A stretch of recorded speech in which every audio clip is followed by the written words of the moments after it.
ভর্তা পছন্দ করে না এমন বাঙালি হচ্ছে গিয়ে খুঁজে পাওয়া যাবে না। সাথে যদি হয় গরম গরম ইলিশ মাছ ভাজা, আর তাও যদি হয় পহেলা বৈশাখ উপলক্ষে, তাহলে তো আর কোনো কথাই নেই। অনেকগুলা শুকনা মরিচ পুড়িয়ে সেই সাথে পেঁয়াজ, তারপর হচ্ছে গিয়ে ধনিয়া পাতা, লবণ সব কিছু চটকে ভালো মতো মেখে নিলাম একটা মরিচ পেঁয়াজের ভর্তার মতো। দেন হচ্ছে গিয়ে আলু সেদ্ধ করে আলু ভর্তা করে নিলাম ভালো করে মেখে মেখে। আর ভর্তা মানে হচ্ছে গিয়ে হাতে মাখা।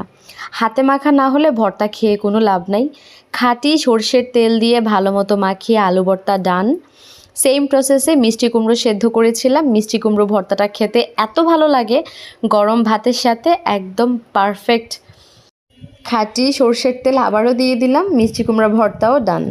এবার হচ্ছে গিয়ে করব ডিম ভর্তা। সেদ্ধ ডিম নিলাম একটা, আর হচ্ছে গিয়ে ডিম ভর্তা বেশি ঝাল করলে খাওয়া যায় না, অল্প পরিমাণে দিলাম। মেখে ঝুঁকে একদম ভর্তা রেডি হয়ে গেল। এবার এখানে নিয়েছি সবচেয়ে পছন্দের আমার ইলিশের শুটকি। আর ভর্তার সাথে কাঁচা আম দিয়ে ডাল তো থাকবেই। ইলিশের শুটকি দিয়ে গোটা গোটা রসুন দিয়ে পেঁয়াজ দিয়ে ঝাল ঝাল করে শুটকি ভুনা করে ফেললাম। শুটকি ভর্তা একদম রেডি। ট্রাস্ট মি, এটা দিয়ে এক প্লেট ভাত খেয়ে নেওয়া যাবে। আর করেছিলাম পেঁয়াজ দিয়ে ইলিশ মাছ ভাজা। এই ছিল দুপুরের আয়োজন। খাওয়া দাওয়া শেষ করে বিকেলবেলা একটু বের হলাম। মেয়ে প্রচুর বায়না, সে হচ্ছে বাইরে যাবেই যাবে। কী আর করার, অসুস্থ ছিলাম অনেকটা, তারপরেও মেয়ের খুশির জন্য ও যাতে একটু বেটার ফিল করে, একটু টাইম বাচ্চাদেরকেও দেওয়া উচিত, বের হয়ে গেলাম। ভাবছিলাম যে কোথায় যাব, পার্ক, তারপর হচ্ছে গিয়ে বিভিন্ন জায়গাতে। পয়লা বৈশাখ মানেই হচ্ছে প্রচুর পরিমাণে জ্যাম। ভাবলাম যে একটু ফাঁকা জায়গায় যাই, মেয়েও শান্তিতে খেলুক। চলে গেলাম ভিভাসিটিতে, বাবুল্যান্ডের অপোজিটে।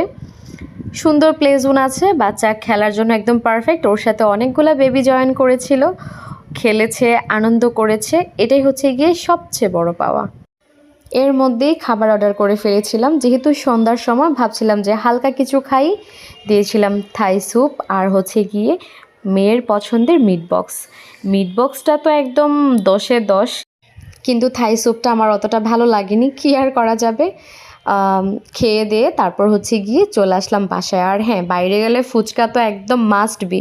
মেয়ে মানুষ মানেই ফুচকা, ফুচকা মানে একটা ইমোশন।